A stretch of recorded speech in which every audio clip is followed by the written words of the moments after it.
27 letters, 10 years of silence, one small room lit only by a kitchen bulb, and a conversation that was never supposed to happen. When J.D. Vance sat Barack Obama across from a forgotten coal miner in the heart of West Virginia, there were no podiums, no slogans, and no script. Just two men, one story, and a wooden box full of everything America tries not to see: pill bottles, funeral cards, unpaid bills, and names no longer spoken. What unfolded that day was never meant to go public, but it did. And once it did, the silence wasn't just broken, it was shattered. The story you're about to hear didn't happen this way, not exactly. But it could have, and for many it already has. Behind closed doors, off camera, beyond the reach of headlines. What you'll see is a dramatization. Imagine scenes drawn from real emotions, real places, and the voices of real people who were never handed a microphone. The names you know. The pain is familiar. The story, it's fiction, but the feeling behind it is not. So before we begin, ask yourself, what does a president owe to those who waited for change? And what happens when the waiting runs out? Stay with us. Not every story earns your time, but this one just might earn your heart. The kitchen smelled like rust and old coffee. Not burnt, just tired. Like the air itself had lived too long in this place. The light above the table flickered once, then held steady, a soft yellow pool against walls stained with time. A faded curtain, once white, barely covered a window overlooking the skeletal outline of a mine that hadn't roared in over a decade. Outside, the wind pressed hollowly against the house, the way visitors don't bother anymore. Harold Keaton sat alone at the table, elbows resting beside a thick black binder. His hands were cracked, his knuckles swollen with arthritis and coal dust long since fused into the lines of his skin. He didn't wear his hearing aid indoors anymore. Said the silence was cleaner. The binder creaked open. Plastic sleeves crinkled as he flipped past the first page, then the next, then the next.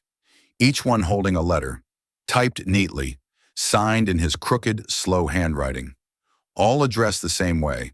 The White House, 1600 Pennsylvania Avenue Northwest, Washington, D.C., 20500.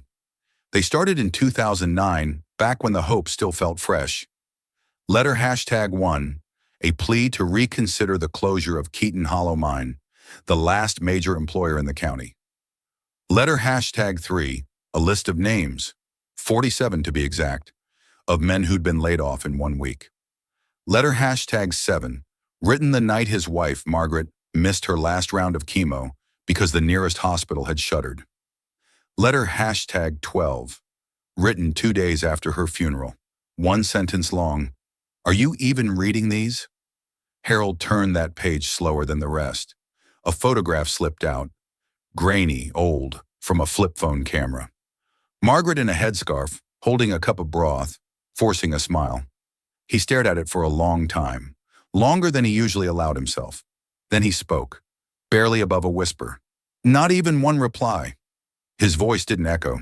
It didn't need to. In that house, even the walls knew the words by now. The binder now held 27 letters, 27 stories of layoffs, insurance rejections, unpaved roads, blackouts, and one long, quiet overdose. His son, Eli, who'd gone back to school and come home with a pill bottle instead of a diploma. Letter #24 was about him. It was written on a Tuesday. Harold remembered because the sheriff showed up on a Wednesday. He never stopped writing after that, but the letters changed. They weren't just about coal anymore. They were about dignity, about absence, about a country that felt more like a TV commercial than a place you could actually live in. He ran his finger across the front cover of the binder, where a strip of duct tape held a fading label. For him. Not for Obama, not even for Harold himself. For Eli. Somewhere in the back of the binder, behind the last page, was something even his neighbors didn't know about. A handwritten note, never sent, sealed in a smaller envelope. It read, "If someone ever answers, show them everything." A creak from the hallway broke the stillness. No one was there, just the sound of a house settling into itself again. But something felt different. Harold couldn't name it. He only knew that when he looked back down at the binder, the weight of it no longer felt entirely his. And somewhere, hundreds of miles away, a staffer in a congressional office was scrolling through case files when they paused and typed a name into a search bar they hadn't used in years. Keaton, Harold. The cursor blinked. So did history. The office was quiet, save for the soft hum of fluorescent lights and the rhythmic scroll of a mouse wheel. Outside the window, Washington moved like it always did. Polished suits, half-smoked coffees, and ambition too loud to hide. But inside J.D. Vance's office, the mood was different, still, watchful, as if something old was trying to be heard again. J.D. sat behind his desk, sleeves rolled up, a manila folder open like an autopsy on the American dream. Inside, quarterly reports, labor data, opioid case surges, and a thick coal industry decline assessment. 7 graphs all headed down. No surprises there. The mines had been dying in slow motion for 2 decades. What caught his attention wasn't the numbers. It was a name, scribbled in the margin of a scan from 2015. Harold Keaton, Keaton Hollow, West Virginia. Local activist, multiple unacknowledged submissions to the White House. Typed in small font like an afterthought, but someone had circled it, in red pen. J.D. leaned back. The chair creaked under his weight. He tapped the name once, then twice as if testing it for heat. His brow furrowed. He didn't recognize it, but something about it felt unfinished. His aide entered quietly, holding a tablet. "Sir, we pulled his full profile. You might want to see this." She placed the tablet on his desk and tapped the screen. A page loaded slowly. Unstable broadband in rural towns meant even archived data took time to dig up. The image was grainy. An older man, shoulders slightly hunched, binder in hand. Below it, 27 letters sent, no response logged. J.D. blinked. "All ignored?" She nodded. "From 2009 through 2016. Mine closure. Wife's cancer treatment cut off. Son's overdose. It's all in here." He kept writing. "Why?" J.D. asked quietly, eyes still locked on the photo. The aide hesitated, then said, "I think he didn't know how to stop." J.D. turned his gaze toward the window. Capitol Hill sat in the distance, domes gleaming in sunset gold. The kind of beautiful that distracted from the broken. His reflection hovered faintly in the glass, but behind it he saw something else. A kitchen table in a forgotten town, and a man still waiting. Maybe it was the silence that struck him most. Not the kind outside, the kind that shows up when a country stops answering the people it owes. He exhaled through his nose, leaned forward, and closed the file. "Then maybe," he said slowly, "it's time someone answered." The aide stood still, unsure whether he meant a call, a statement, or a reckoning. He didn't clarify. He just picked up the tablet again, tapped Harold's name, and whispered to no one in particular, "Find me the address. I don't care if it's not on Google Maps." Behind him, the sky outside darkened over Washington. But somewhere, far from the dome, a single porch light in Keaton Hollow flickered on, and stayed on. The room wasn't tense, but it wasn't relaxed either. J.D. Vance sat at the head of the conference table, tapping a pen slowly against the yellow legal pad in front of him. Around him, his senior staff hovered between discomfort and disbelief. "Let me get this straight," his communications director finally said. "You want to invite Barack Obama to a coal miner's house? In person?" J.D. didn't look up. "That's right." Another aide frowned. "And not for a round table? Not for a policy discussion? You want to sit down? One-on-one? In a private home?" J.D. nodded once. "No cameras. No podiums. Just presence." There was a beat of silence. The kind that fills a room when someone suggests something so out of bounds that it crosses from reckless to bold. One staffer finally broke. "Sir, with all due respect, why would he ever say yes?" J.D. looked up. "Because he's smarter than people give him credit for. And because deep down, I think he knows something was left unfinished." He stood, picked up a sheet of paper, and began scribbling out a draft. Not a letter. A challenge dressed as an invitation. Come visit one of the people history forgot. Not for debate, not for optics, just to listen. One man, one story, that's all. He slid the note across the table. Send this to his post-presidential office. Make it respectful, but don't sugarcoat it. The truth doesn't need adjectives. The team hesitated. The idea was a gamble, bordering on career suicide for anyone in his circle who pushed it forward. But there was something in JD's voice, some steady refusal to play by the same tired rules, that made even doubters stop arguing. By noon, the message had been formatted, encrypted, and transmitted through the appropriate back channels. They didn't expect a reply, not a real one. If anything, maybe a polite decline 3 weeks later, filtered through 3 layers of assistance and advisory boards. But the reply came in just under 48 hours. It wasn't a press release. It wasn't even a formal statement. It was a personal email. If this is real, no cameras, no speeches, no press, I'll come. But not for you, for him. E.O. The room went still. Aide after aide reread the words, trying to confirm it wasn't a misinterpretation or a prank. But the signature matched. The email header was verified. J.D. read it once, then folded the printout neatly in half and tucked it inside his coat pocket. Well then, he murmured, it's happening. There was no cheering, no back-patting, just the quiet weight of knowing that history wasn't being made, it was being corrected, or at least confronted. The planning began that night. No official schedules, no press releases, no advanced team announcements. The visit would be unmarked, unphotographed, and for once in Washington, unspoken. J.D. turned to his assistant before leaving the office and said one last thing. Tell Harold to stay home Monday. Tell him he's got company coming. The phone rang twice before Harold picked up, not because he was expecting anyone, but because he didn't like letting machines speak for him. He pressed the receiver to his ear without saying a word. Mr. Keaton, came the voice on the other end. Still me, Harold answered, dry as dust. It's J.D. Vance, the caller said. No titles, no preamble. Just a name, straightforward, like Harold preferred. There was a pause, and then the old man grunted softly, somewhere between curiosity and indifference. You one of the ones running the big country now? J.D. smiled faintly through the line, trying not to ruin what's left of it. Another pause, then Harold replied, Good luck with that. There was a rustle of paper on J.D.'s end, but no immediate rush to speak. The silence stretched just long enough to feel intentional, not awkward. Then J.D. leaned in. I'd like you to be home this Monday, he said. Harold's eyes narrowed.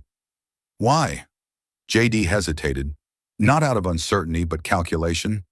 He didn't want to lie, but he wasn't ready to reveal the truth either. Let's call it a conversation worth having.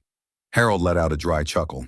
Son, I've had about 24 of those in my life, and most of them were with my wife. Rest have been with wood stoves and dogs. Well, J.D. replied, this might be the first one where someone actually listens. That hung in the air for a second. Harold didn't believe in big promises anymore. He believed in coffee, patched roofs, and silence that kept its word. Still, something in the tone, quiet, steady, almost reluctant, made him nod before he realized it. I'll be here, he said flatly. You don't need to clean up or anything, J.D. added quickly. Just be who you are. Harold scoffed. I've been that too long to stop now. They hung up. He placed the receiver back in its cradle and stared at the wall. The clock above the stove ticked softly. Outside, the wind moved through the skeletal remains of a swing set his grandson once used, before his daughter moved 3 states over and stopped calling. He didn't ask who was coming. J.D. hadn't offered, and Harold didn't press. Truth was, he wasn't curious, not in the way most people would be. Hope had retired in him years ago, like a miner whose lungs finally quit before the company did. He stood up, poured the last of the morning's coffee into a chipped mug, and walked over to the window. Same view, same stillness. The road to Keaton Hollow curved like a question mark through trees that had grown too quiet. The mailbox still leaned to the left. The flag hadn't been lifted in days. He considered raising it, then thought better of it. Instead, he walked back to the kitchen table, opened the binder, and slid the envelope from the back, the one he'd never mailed, the one marked "If someone ever answers." and placed it neatly beside the salt shaker. Then he sat, waited, not in hope, but in readiness. He didn't know who was coming, but he had a feeling they wouldn't leave the same. The first thing anyone noticed wasn't the motorcade. It was the quiet, not the usual quiet of Keaton Hollow, that deep, settled hush that came with shuttered storefronts and empty porches, but a different kind, suspended, electric, like the valley itself had paused to see if this was really happening. The convoy didn't roar in. It didn't need sirens or spotlight. 3 black SUVs, tinted windows, low profile, just enough distance between them to announce purpose without spectacle. They moved slowly through the single road that cut through the hills, passing rusted mailboxes, overgrown driveways, and porch swings that hadn't moved since the last grandson visit. From behind windows and screen doors, people watched, not waving, not shouting, just watching.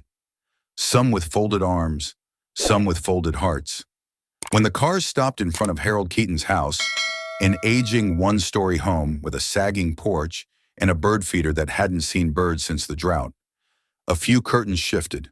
A screen door creaked. A boy whispered, "Is that him?" Then the passenger side door of the second SUV opened. Barack Obama stepped out. No tie, no fanfare. Just a worn navy jacket zipped halfway up, slacks slightly wrinkled, and the kind of stillness only former presidents carry. He scanned the house in front of him, then let his eyes drift upward toward the surrounding ridgeline. Hills scarred with history, tree lines thinned by industry. He took a slow breath, then turned to the man already waiting on the edge of the gravel. J.D. Vance, hands in his pockets, coat unbuttoned despite the cold. Obama cracked a faint smile, trying to ground the moment. "Feels like 2008 again," he said softly. J.D. didn't return the smile. "No, sir," he replied. "This is where 2008 ended." Obama looked at him for a long second, not insulted, not defensive, just absorbing it. The Secret Service agent stayed near the car, eyes alert but still. No need for protocols here. The town was too quiet to pose a threat. The only thing dangerous in Keaton Hollow was memory. They walked toward the porch together. Obama's steps slowed as he reached the foot of the stairs. He looked up at the paint-chipped door, the sagging screen, the crooked welcome mat that said "Home" with the H half faded. No reporters, no lights, no introductions. Just the wind, the creak of wood, and the man inside who hadn't asked for this, but hadn't refused it either. Inside, Harold sat at the kitchen table, back straight, the binder already open. He hadn't moved since sunrise. He heard the steps on the porch. He heard the wood shift under weight, but he didn't rise. He simply reached for the envelope and laid it across the letters like punctuation. Back outside, J.D. stopped short of the door. This wasn't his moment. He knew that. Obama reached for the handle. He didn't speak, didn't sigh, didn't rehearse. He just opened the door, stepped inside, and let it close behind him. The front door creaked open an inch, then another. For a moment, nothing happened. No words, no motion. Just the edge of a figure standing still on the threshold of someone else's memory. Then the door opened wider. Harold Keaton stood in the doorway, hands still on the knob, backlit by the low amber glow of a kitchen light that hadn't been replaced in 4 years. He wasn't dressed for company. Old flannel shirt, suspenders hanging loose, one sock halfway bunched into a work boot. But there was something in his posture. Not pride, not performance, just the steadiness of a man who had lived long enough not to flinch. His eyes landed on the visitor. He didn't blink. "I know who you are," Harold said, voice gravel dry, like the hills behind his house. Obama stood 3 feet away, still, hands by his sides, face unreadable. "I know who you are too," he replied just as softly. It wasn't warm, it wasn't cold, it was something harder to define.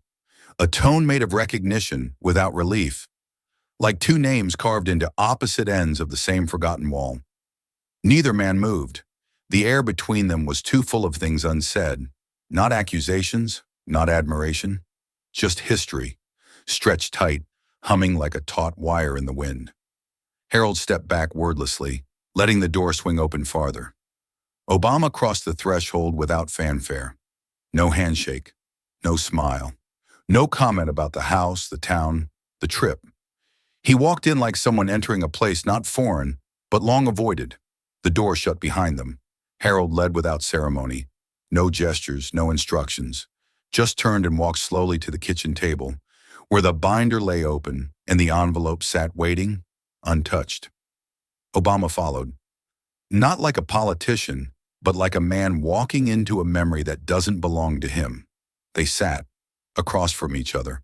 The table between them bore scratches from 30 years of meals and mail and unpaid bills. On one end, Harold's coffee mug.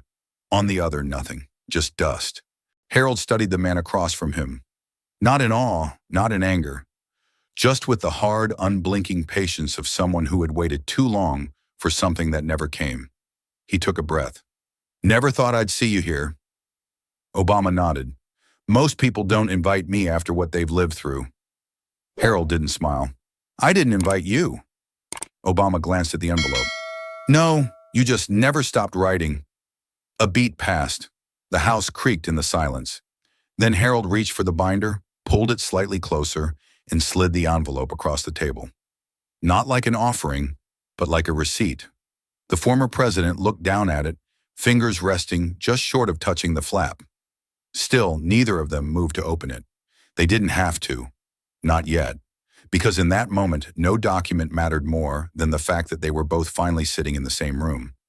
That one had traveled hundreds of miles, and the other had waited a decade.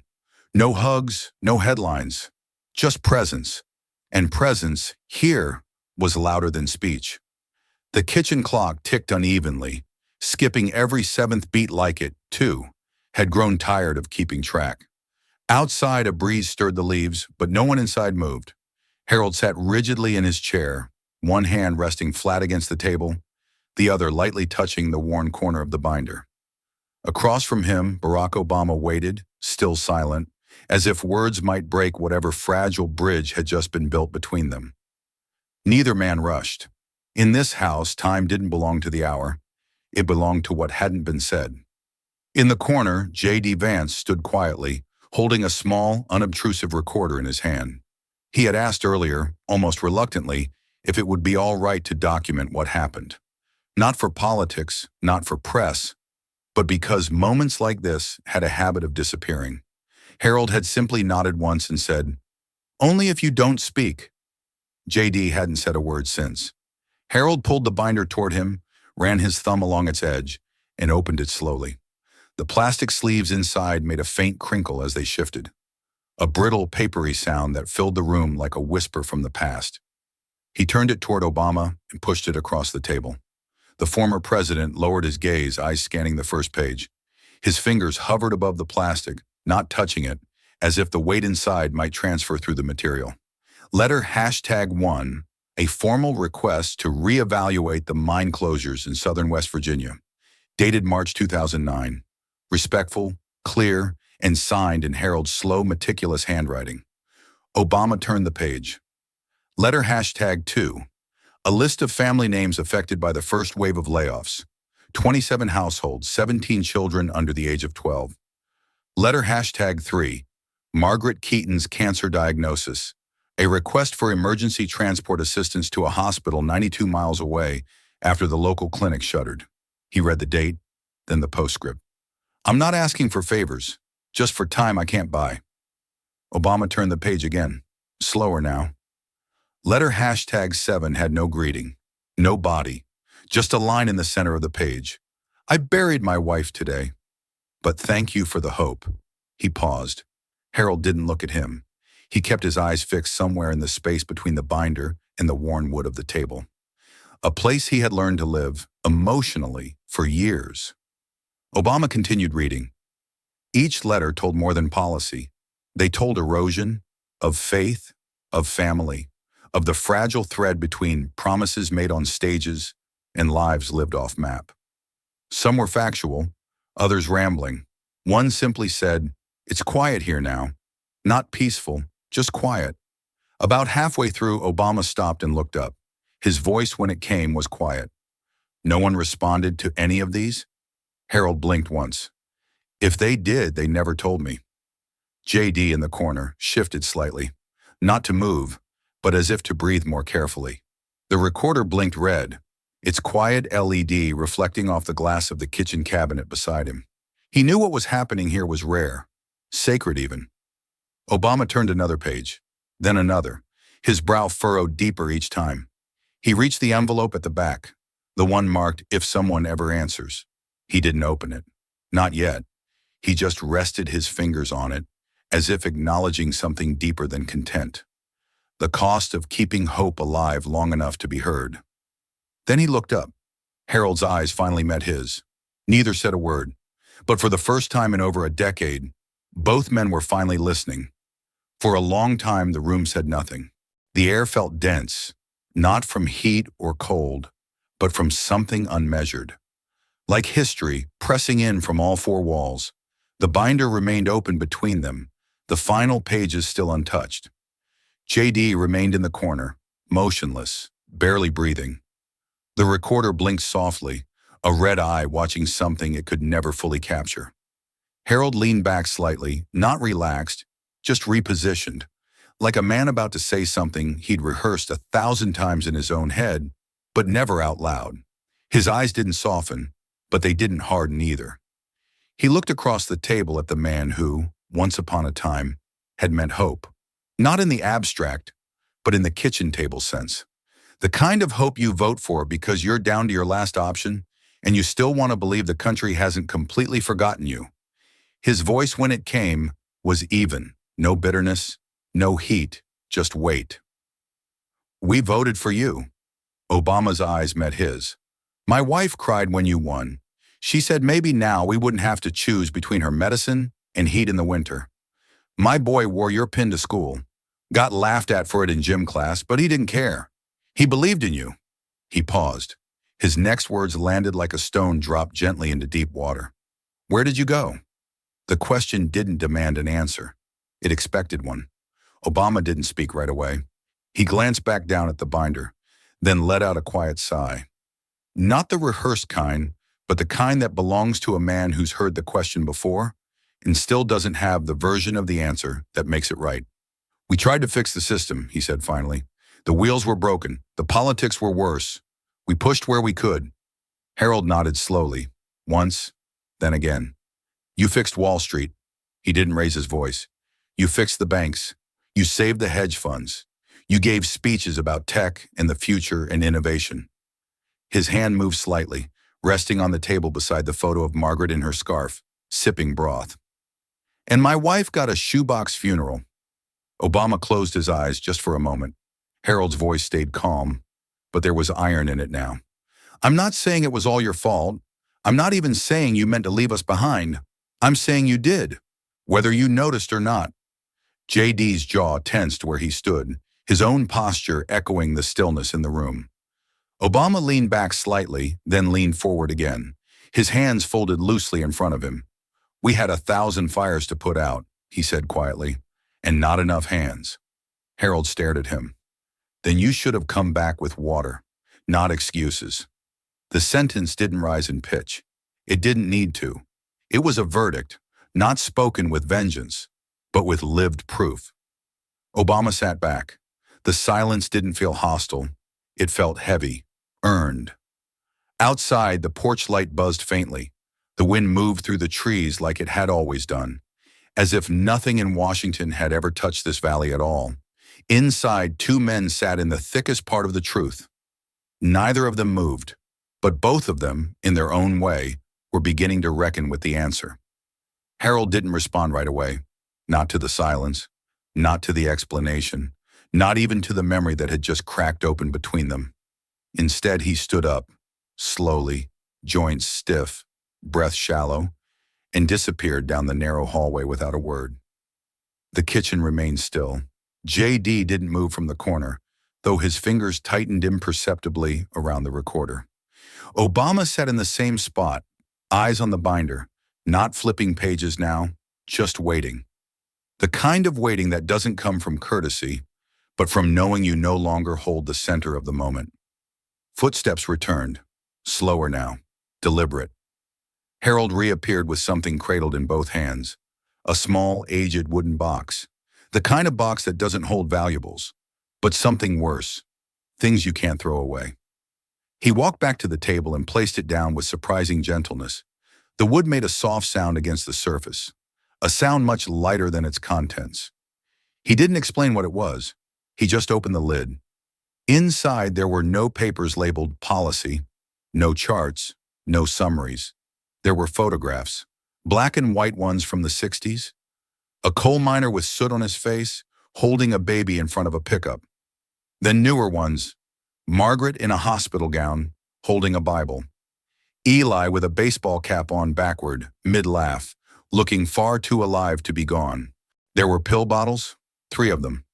Labels faded, caps taped shut so they wouldn't spill during the move that never happened. One bottle still rattled when the box was tilted slightly. JD flinched at the sound. And there were clippings, short obituaries, barely longer than a paragraph each. Names that meant nothing to policy meetings, but everything to a kitchen that had gone too quiet. Harold didn't look up. He didn't raise his voice. He just said, "That's not forgotten policy. That's my family." The words dropped like gravel across hardwood. Obama looked into the box, slowly, carefully.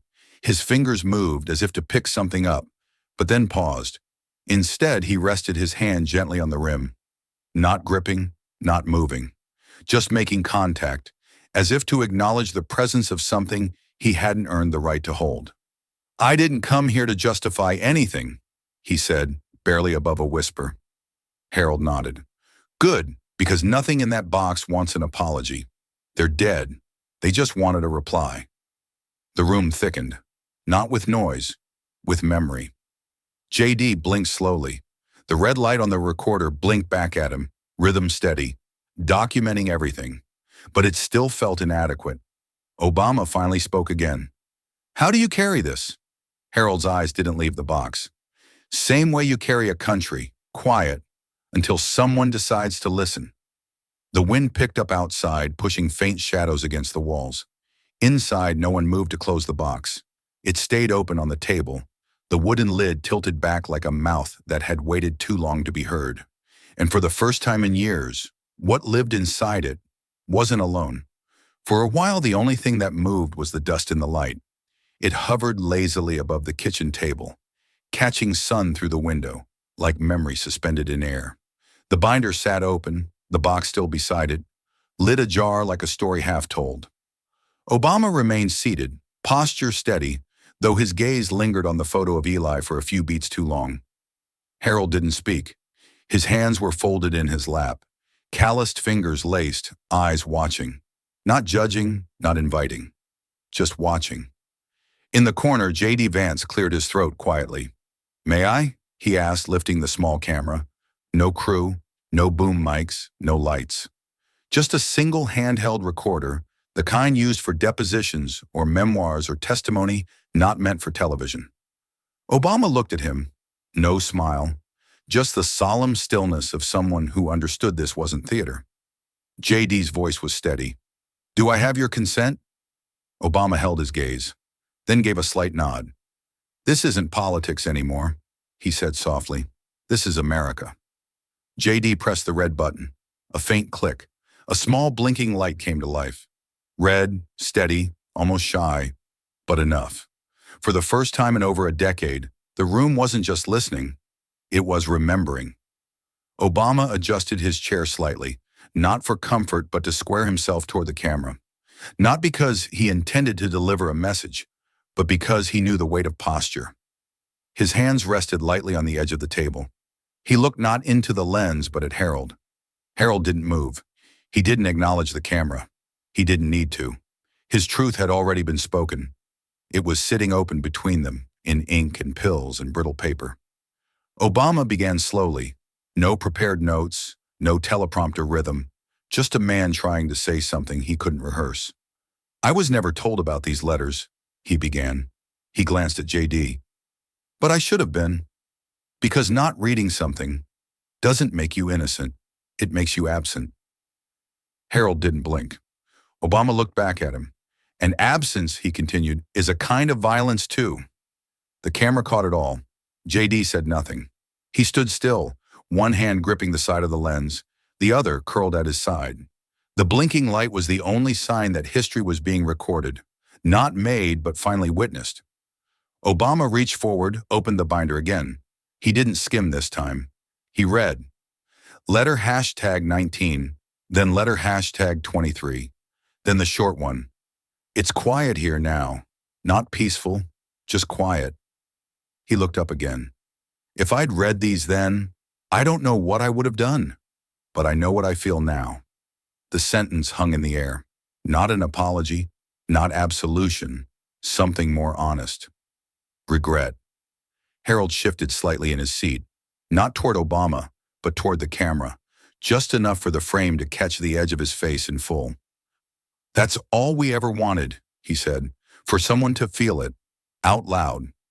The blinking light kept its rhythm, and in that quiet kitchen with no stage and no crowd, America finally began to watch itself. The clip was 2 minutes and 16 seconds long. No dramatic music, no overlays, no Chiron. Just the sound of a quiet man in a flannel shirt sitting across from a former president, speaking as if he were still deciding whether to say the words at all. His voice was even, worn, careful. I didn't want you to fix everything, Harold said, his hands resting on the open binder. I just wanted you to write back. Across the table, Obama sat still, his face shadowed by the single overhead bulb. The expression he wore in that moment, half understanding, half unraveling, told its own story. A man not defeated, but disarmed. That was it. No follow-up line, no cross-cut, no tears, just truth, stated plainly.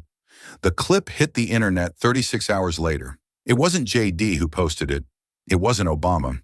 It was a low-level staffer who, after reviewing the footage for archiving, quietly passed it along to a contact at a regional paper. The editor uploaded it with a plain title, Conversation in Keaton Hollow. For 2 hours it sat mostly untouched.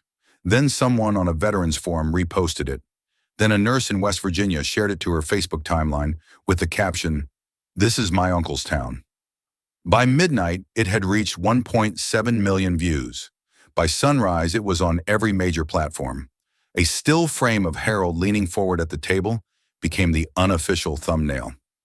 Hashtags flooded in. Hashtag Keaton Hollow. Hashtag 27 letters.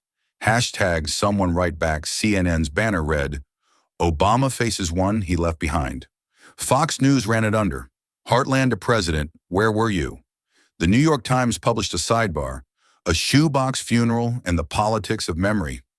Some anchors tried to contextualize it, others tried to politicize it, but most simply let the clip play, raw, uninterrupted, because it needed no explanation. The power was in its restraint. In Kansas City, a high school civics teacher paused class to play the clip. In Cleveland, a retired coal worker wrote a handwritten letter to J.D. Vance that began, "He spoke what we never could." In California, a talk show host admitted on air, "That man's face, that sentence, I don't care what side you're on. That lands." And in the White House press room, a reporter asked the press secretary, "Has the current president watched the clip?" The reply, "Yes, twice." But nowhere did it land harder than in the homes of people who never expected anyone to listen. Places without microphones. Towns that only appeared in federal reports when something closed, collapsed, or overdosed. J.D. watched the clip late that night from his office.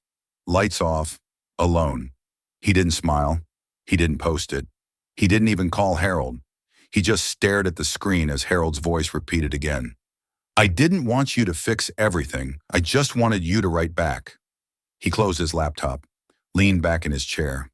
He knew then that this wasn't a campaign moment. It wasn't a clip you put in a newsletter or tack onto a donor reel. It was something heavier, something you carry. Out in Keaton Hollow, Harold didn't even know he'd gone viral. The phone rang a few more times that day. He didn't answer. The TV stayed off. The porch light, for the first time in years, stayed on well past midnight. Inside, the binder remained open. The box stayed on the table, and the country, for once, didn't look away. By day 3, it had overtaken everything else. Morning shows, cable news, late-night commentary. It didn't matter which side of the aisle a network leaned. The clip ran on every hour, framed with different graphics but always centered on the same still. Harold Keaton, at a worn kitchen table, saying something that somehow spoke for people who'd never agreed on anything. On MSNBC, the Chiron read, "The truth that wasn't in the briefing book." On Fox News, "Heartland to Washington, we're still here." And on CNN, "Obama confronted by the forgotten." But beneath the headlines, something stranger happened. The usual talking points didn't work. No one could spin it cleanly, because this wasn't a debate. It was a reckoning. In Democratic circles, there was a quiet unease. No press release, no party memo, just a slow, uncomfortable recognition that what Harold had said and what Obama had not said couldn't be brushed aside. Strategists whispered that it was a human moment, not a partisan one, which made it harder to contain.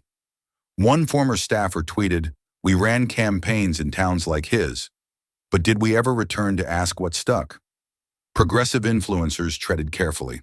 Some praised Obama's composure. Others asked, why did it take a kitchen table to say what the campaign trail never did? Republican circles weren't sure whether to celebrate or sit down. Many applauded J.D. Vance's role in bringing the moment to light, framing it as a symbolic blow to liberal elitism. But even that was complicated, because Harold didn't sound like a talking point. He didn't rail against government or beg for handouts. He just wanted someone to write back. Conservatives couldn't claim him, liberals couldn't dismiss him, and independents, or for once, weren't shrugging, they were weeping. In a diner in Toledo, a waitress showed the clip to a customer on her phone. "That's my dad's voice," she said, though it wasn't. But it felt like it. In Montana, a teacher rewrote a civics lesson overnight, replaced textbook definitions with, "What does it mean to be heard?" And across hundreds of VFW halls, the reaction wasn't political. It was personal. Veterans groups across the country issued statements, not coordinated, not rehearsed, just real. One read, "We've waited 10 years for someone to say what Harold said. Not because we blame, because we remember." Another, simpler, "Some truths don't wear uniforms, but they bleed just the same." JD's office phone rang nonstop. Emails poured in. Most didn't ask for favors. They just told stories. People who had written letters, people who had never received a reply, people who had buried hope in the same kind of wooden box and didn't know anyone else had done the same. Even some elected officials paused long enough to watch the clip in full. One senator reportedly closed her laptop and said, "This is what our town halls were supposed to be." A few cynics tried to fight the wave. Pundits said it was manipulative, performative, too sentimental, but their voices felt small, because something older, heavier, more human was now moving through the country, and people were listening to each other in a way that couldn't be televised. Harold didn't know any of this. Out in Keaton Hollow, he refilled the bird feeder for the first time in years, and as he stood on the porch, a neighbor from down the road, a man who hadn't spoken to him in 5 Christmases, slowed his truck, leaned out the window and said only 3 words. "I saw it," then drove off. Harold nodded once. That was enough. The podium was flanked by 2 flags, one American, one the color of calm blue-gray. The Senate's seal faint behind J.D. Vance's shoulders. There were no campaign banners, no slogans, just microphones, wires, and too many questions waiting to pounce. The press room was already half standing when J.D. walked in. He wasn't late, but he wasn't early either. The clip had been out for 4 days. The silence was starting to feel like a choice. Now they wanted a voice. J.D. stepped to the microphone without notes. His tie was slightly loose, the knot not quite centered, as if to signal he wasn't here for a soundbite, just for what was overdue. The hands shot up immediately. "Senator Vance, did you stage this visit to make the former president look bad? Was the recording planned in advance? Did Harold Keaton know this would go viral? Are you using his pain for your political gain?" J.D. raised a hand, not to dismiss, but to steady the noise. Then he leaned forward and answered slowly, evenly. "This wasn't a setup," he said. "This wasn't a stunt, and it sure as hell wasn't for me." Another flurry of questions came, louder now. "Then what was it?" JD didn't blink. It was memory, finally answered. The room went quiet, just long enough for the meaning to land. He continued, for every voter who ever believed their words disappeared after the election was over.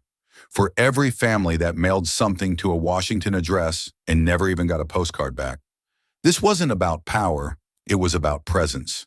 He gripped the sides of the podium. Harold Keaton wrote 27 letters, not for attention, not for headlines, but because he still believed someone might read them, and that maybe, just maybe, someone might care enough to come see what happened after the cameras left. A reporter called out, "But why Obama?" "Why now?" JD looked toward the back of the room, his voice steadier now. Because the person who promised hope needed to see what it looked like when it didn't arrive. There was no sarcasm in his tone, no spite, just the brutal clarity of a man refusing to play coy with the country's grief. Another reporter asked, "Did the former president respond?" JD nodded slightly. "He showed up, and he listened. Not everyone would have done that. I give him credit for it." The crowd shifted. Murmurs replaced shouting. The tone of the room, once predatory, softened slightly. They had expected deflection or blame. What they got instead was something harder to categorize. Someone asked, "What do you want the public to take away from this?" JD paused just for a second. That truth doesn't always shout. Sometimes it just waits. In a binder, in a shoebox, in a voice that never made it past the front porch. He stepped back from the mic. Cameras flashed. The staffers behind him whispered. Someone tried to call one more question after him, but JD had already turned. The press didn't get a headline that day. They got a mirror. And somewhere, far from the lights, far from the stage, a porch light flickered in Keaton Hollow. Still on. The press conference ended, but JD Vance didn't go back inside. He didn't retreat to his office, didn't climb into a waiting car, didn't nod for staff to shield him from the swarm of follow-up questions. He walked down the Capitol steps instead, shoulders square, eyes scanning the marble horizon. Reporters trailed behind briefly, but he ignored them. At the base of the stairs there was no podium, just a low concrete landing surrounded by iron rails and winter-worn shrubs. A few passers-by stopped. 2 construction workers on break, a woman with a stroller, one veteran leaning on a cane. JD didn't call for attention, but attention found him anyway. Word had already spread. The clip, the binder, the box. And now the man who helped it all unfold, standing beneath the dome of the Capitol without a script, his coat unbuttoned against the wind. He looked at them, not at cameras, not at press badges, but at the small, ordinary cluster of people waiting, unsure if he would speak. He did, but not loudly. "I didn't want a mic." The voice came without flourish, steady, low. "I didn't want the cameras, or the hashtags, or the headlines. I didn't expect any of this to go viral. Harold didn't want it either. All he wanted was someone to write back." The breeze caught his tie, flared it softly over his chest. He didn't fix it. You don't need a title to demand dignity. You don't need a podium to speak the truth. All you need is a voice that won't go away. He looked down for a moment, then up again. His hands were clasped in front of him, but one finger tapped slowly, an unconscious rhythm, as if counting every letter Harold had sent. "We've gotten used to thinking that the loudest people win, that the ones with the biggest followings or the most polished speeches are the ones worth listening to. But that's not true. Some of the most powerful things ever said in this country came from people whose names were never printed, who didn't get interviews, who never made it to the hearing rooms." He paused. The crowd had grown. A few congressional staffers had stopped. A Capitol security guard leaned against a pillar, arms crossed, listening but not intervening. JD's voice cracked slightly, just enough to notice. "I read Harold's letters, all 27, and do you know what stood out? Not anger, not even blame, just silence. The kind that doesn't shout, it waits. And when it's not answered long enough, it starts to rot." He exhaled. His eyes glistened, but his posture never broke. That box on Harold's table? That wasn't about politics. That was a record of names, of losses, of promises that cost nothing to make, but everything when they're broken. He looked up at the Capitol dome. We were sent here to serve, not to be seen. He looked back at the people. So if you're watching this and you think your story doesn't matter, it does. If you think your pain isn't enough to reach a senator or a president, it is. And if you've been waiting for someone to notice, consider this your reply. He stepped down from the landing. No applause, no reporters swarming. Just a moment that had said everything. His eyes were glassed, but his voice had not once shaken. And as he walked away, someone from the crowd, a woman in a nursing uniform, whispered not to him, but to no one in particular. That sounded like something my father used to say. It didn't come as a press release. There was no televised speech, no sit-down interview, no social media thread carefully timed and curated. No podium, no camera, no spin. It came as a letter, typed, signed in ink, postmarked from Chicago. It arrived in a sealed envelope addressed to Harold Keaton, care of Senator J.D. Vance's office. 4 days after the viral clip had passed 10 million views, the staff didn't know what to make of it at first. It wasn't marked confidential, but it wasn't meant for headlines either.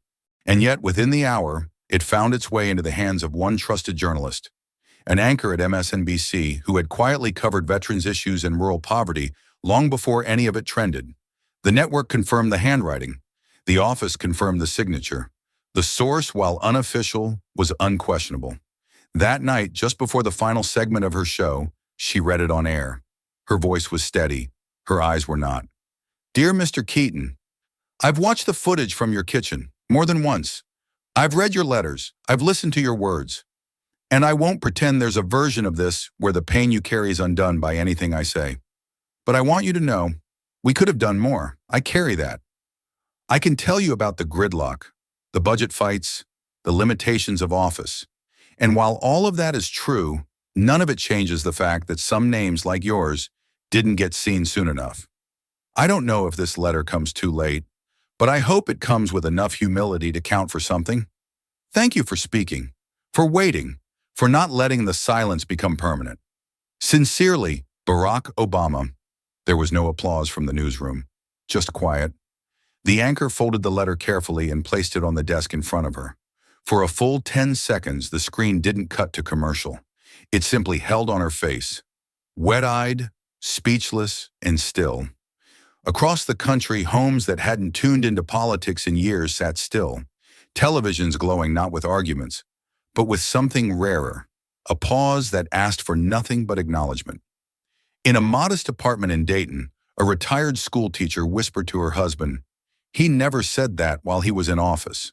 In an Atlanta cafe, a server who had lost her brother to opioids read the transcript on her phone and typed only, "It's late, but it's something." In J.D. Vance's office, no one spoke when the letter aired. He stood by the window, arms folded loosely. The city lights reflected against the glass. His staff watched from across the room, half sitting, half leaning. No orders, no commentary. Just a man absorbing the sound of accountability. Not in political currency, but in human terms. He didn't smile. He didn't correct it. He simply nodded. Once, like a man who understood the rare weight of words when they finally came too late, but still came. Down in Keaton Hollow, Harold didn't turn on the TV that night. He didn't need to. Someone had already dropped off a printed copy in his mailbox, folded neatly with no return name. He sat at the kitchen table, opened the envelope, and read the letter in full. Then he placed it inside the binder, behind the 27th letter, not in front of it. And quietly, without saying a word, he closed the binder for the last time. The notice ran in the local paper with only 5 lines. Harold Eli Keaton, 78 Keaton Hollow. Minor, father, husband. Passed peacefully in his home. Private services by request. There was no fanfare, no eulogies printed in national columns, just a name, a town, and a silence that said everything else. He passed in the night, not suddenly, not painfully, just quietly. The way old houses settle, the way porch lights flicker out when no one's watching. A neighbor found him the next morning, still seated in his kitchen chair, binder closed on the table beside him. The envelope, the one he never sent, lay atop it, unopened. The box was gone. His daughter, who hadn't been back in years, returned from North Carolina with red-rimmed eyes and a voice that cracked when she asked where it was. The funeral home said it had been delivered earlier that week, per Harold's written instructions. A modest wooden chest, sealed and ready. She nodded, touched the lid once, and said, he knew what he was doing. The service was held on a mild Tuesday morning. No church, no chapel, just a cemetery behind the first coal union hall ever built in the county. The benches were few and mismatched. A cold wind blew through the hollows but didn't bite. It simply passed through, like it was used to making space for grief. 10 chairs had been arranged. Only 7 were filled. A neighbor, a cousin, the postmaster, one retired Union brother who had shared shifts with Harold back in '82. The preacher read a psalm that Harold never chose. His daughter stood with a folded program in her hand, but never looked down at it. And standing near the last row, coat collar turned up, no security detail in sight. J.D. Vance. He hadn't announced himself. He didn't speak. He stood just far enough back to honor the privacy Harold had always lived by. His hands stayed clasped in front of him. His eyes never left the box. It was there, resting on top of the simple pine casket. Not heavy, but heavy in meaning. Inside were the letters, the pill bottles, the photos, the clipped obituaries, the folded pages of a life spent waiting, and a binder that had spoken more truth than most buildings on Capitol Hill ever would. A folded flag lay across the box. Not because Harold died in combat, but because sometimes survival in this country is a form of service no one thanks you for. When the preacher nodded, 2 volunteers stepped forward. The casket was lowered. The box followed. The flag was passed to the daughter, who didn't cry. Not then. She held it like something more sacred than symbolic. As dirt hit wood, soft and final, J.D. stepped back. He didn't linger. He didn't introduce himself.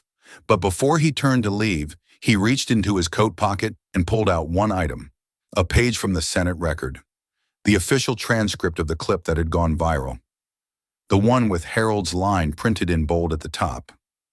I didn't want you to fix everything. I just wanted you to write back. J.D. folded it once, placed it at the base of the headstone. No words, just presence. Then he walked back to the gravel road and disappeared behind the tree line, unnoticed, exactly as Harold would have wanted. The cemetery emptied by noon. No cameras came, no reporters, no press secretary spinning the silence into something digestible for headlines. The world outside kept spinning. Deadlines, hearings, commentary, as if a man like Harold Keaton hadn't just been laid to rest, but in Keaton Hollow, time moved slower. Or maybe it just paused longer in places people forget. J.D. stayed behind. He didn't linger out of duty. He lingered because there was something unfinished, not political, not strategic, just something human, an ache that didn't fit on a policy page. The wind had picked up slightly, but it wasn't sharp. It rolled through the headstones like breath through trees, carrying the faint scent of damp pine and old stone. Leaves stirred along the edges of the gravel road, dry but not brittle, like they too had stayed behind to listen. J.D. reached into his coat and pulled out a folded sheet of lined paper. It was creased neatly, the kind of care you take when something isn't for show. No seal, no letterhead, just his own handwriting in dark ink. He walked back to the grave, not the fresh mound, but the headstone, simple and gray, the engraving barely catching the light. Harold E. Keaton, 1945 to 2024. He wrote, he waited. J.D. crouched low and placed the letter just beneath the base, secured with a small, flat stone. He didn't read it aloud. He didn't need to, but the words were there. You weren't loud, but we heard you anyway. You didn't make demands. You made time. Not for yourself, but for a country that forgot how to answer. And because of you, maybe it starts remembering. He stood slowly, brushing the knees of his coat without looking down. The sky above Keaton Hollow had turned a steel blue, the kind of winter sky that holds no storms, but no warmth either, the kind that stays still until it's needed. Behind J.D., the trees began to shift, not dramatically, but enough to notice. The Appalachian wind had returned. and with it came a sound not unlike whispering. Not words exactly, but something that felt close to them. He looked out across the hills, the same hills Harold had looked at every day, wondering if anyone beyond them still knew his town existed. The wind carried that question now, and something else. Not an answer, but the beginning of one. J.D. turned back once, placed his hand on the headstone, briefly, reverently, then walked toward the road. He didn't hurry. There was no motorcade waiting, no briefing waiting on his desk that mattered more than this. A truck passed as he reached the edge of the cemetery. An older man behind the wheel slowed, tipped his cap. J.D. nodded back. He didn't say a word. He didn't have to. Back by the headstone, the paper fluttered once under the stone, then stilled. The letter would fade with time. The ink would blur. But the moment, the gesture, would stay, if only in the memory of the valley, in the rustle of pine needles, in the sound of wind that knows when to speak and when to let things be. And as J.D. disappeared beyond the bend, the hollow behind him remained quiet. Not empty, just finally at peace. It began as a whisper. Not on the House floor, not in a press release, but in the margins of a subcommittee agenda nobody read.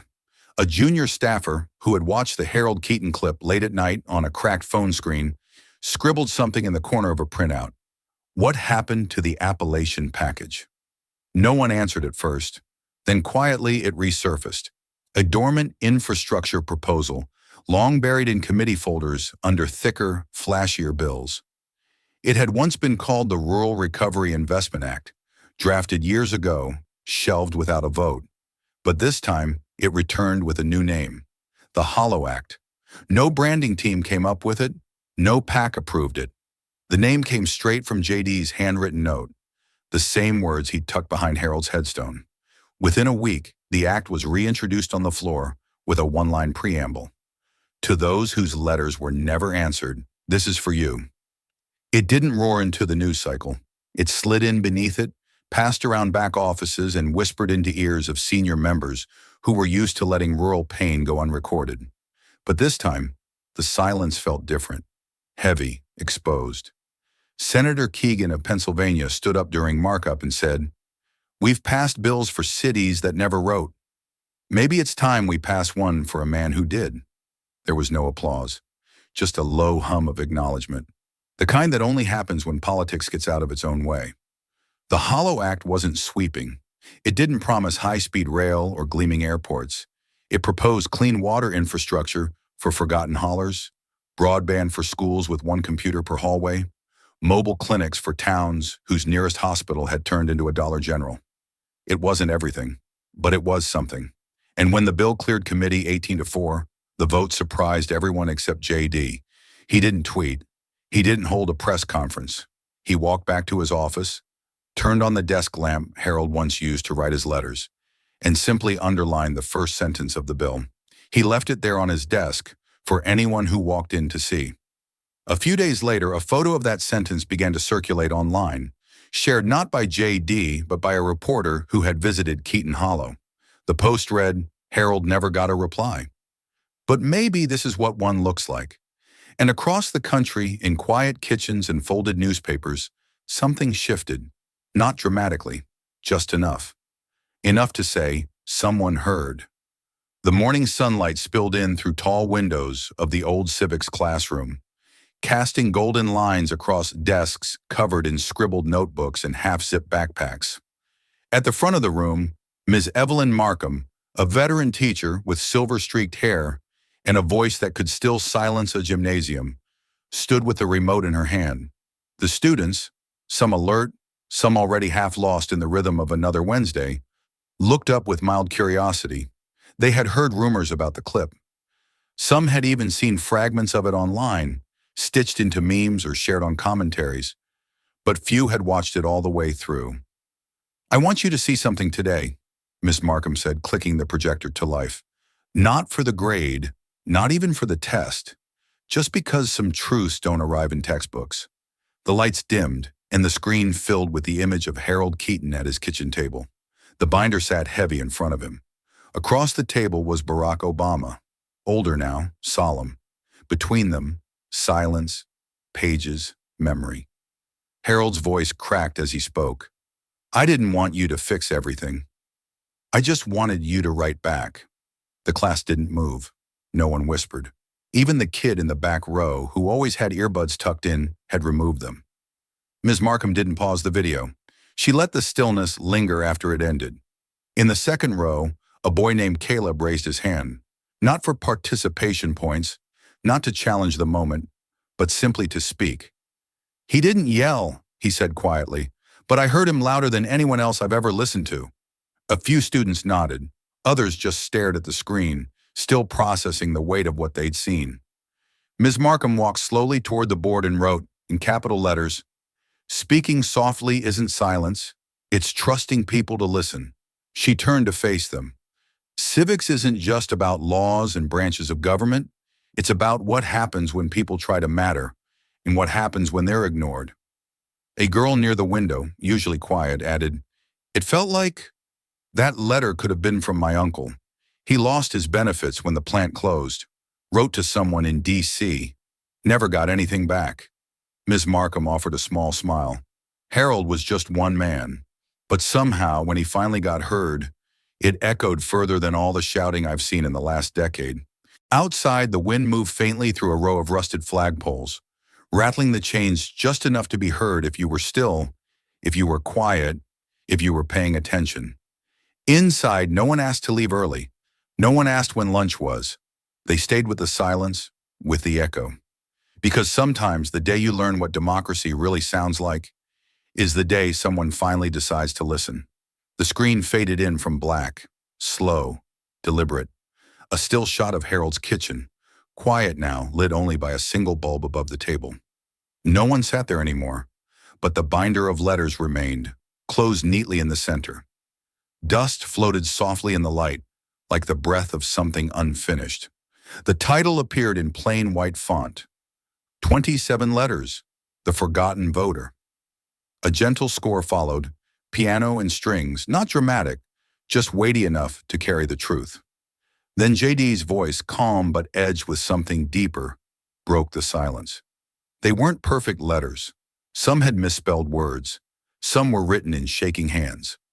But they were all the same thing. Someone trying to matter, and somehow, for 7 years, no one thought they did. Clips rolled.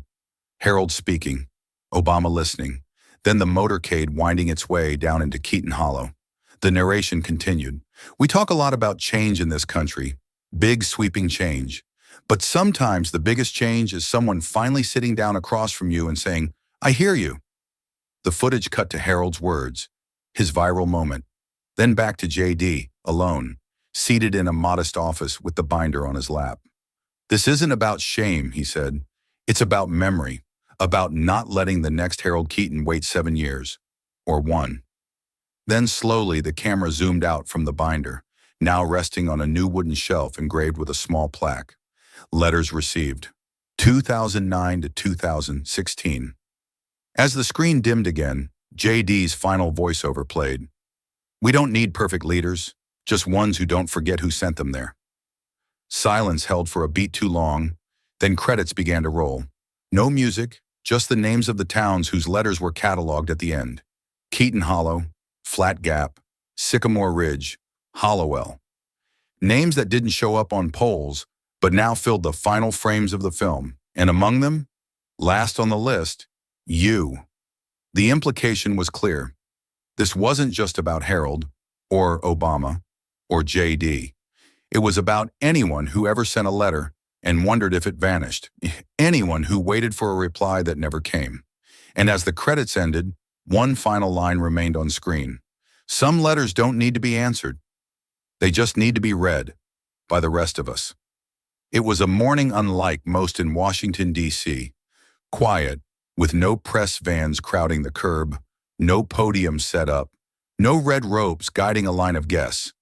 Just a wide, low wall of brushed steel and stone that wrapped around a quiet corner of the National Mall.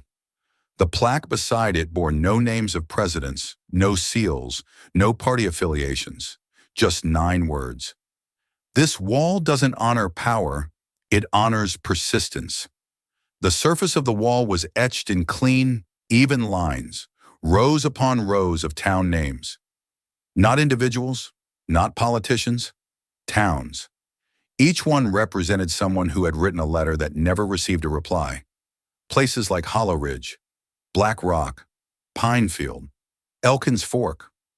They weren't marked by counties or populations, just by the fact that someone there had once asked to be heard. A small group had gathered, former aides, a few community leaders, a bus of high school seniors on a civics field trip. But most watched from a distance, and some didn't watch at all. They just stood near it, reading the names as if looking for something lost. JD arrived alone, hands in the pockets of his coat, walking without ceremony. He didn't speak. He didn't wave. He simply stood at the base of the wall, eyes scanning the names slowly. When he reached Keaton Hollow, he stopped. There was no camera crew, no microphone in his hand. Just a stillness that seemed to expand around him, as if the quiet itself was doing the speaking. He raised a hand and placed it gently on the word. Not a dramatic gesture, just long enough for someone watching to wonder what he might be thinking. A small girl, maybe 8 or 9, tugged at her father's jacket nearby and asked, "Daddy, why are all those towns on the wall?" The man crouched beside her. Because someone there said something, and nobody listened. But now we remember. Behind them, the school group read a small display mounted next to the wall. It explained the story in plain language, about the 27 unanswered letters, the visit, the moment that echoed across the country. Some students read quickly and moved on, but one boy lingered. He whispered to no one in particular. They made a wall for being forgotten, and somehow in that sentence, he captured everything. As the crowd slowly thinned, JD remained, still without speaking, still without needing to, because this wasn't a moment for noise. It was a moment for presence. And as he finally turned to leave, a soft wind passed through the names on the wall. It didn't whistle or cry. It just moved, like something returning, not to make headlines, but to stay. This story isn't just about letters or politics. It's about the quiet strength of being remembered. J.D. Vance didn't promise to fix everything. He chose to listen. And sometimes listening is the most radical act a leader can perform. The wall in D.C. reminds us that persistence matters, even when the world goes silent. It honors the towns that refused to disappear and the voices that kept speaking, even when no one answered. In a time when headlines come and go, what stories do we choose to carry forward? What's one letter, written or unwritten, you wish someone in power had read? If this story touches you, don't let it stop here. Like, share, and subscribe to JD Stories, where every voice matters and every story echoes far beyond the screen. This story is a fictionalized and dramatized narrative created for educational, inspirational, and storytelling purposes. While it may be inspired by real public events, people, or societal issues, it includes imagined dialogue, reconstructed scenes, and character interpretations meant to highlight broader themes of justice, dignity, and resilience. Any resemblance to actual events or individuals beyond public knowledge is purely coincidental. We do not intend to defame, mislead, or harm, but to invite reflection and meaningful conversation. Thank you for watching JD Stories.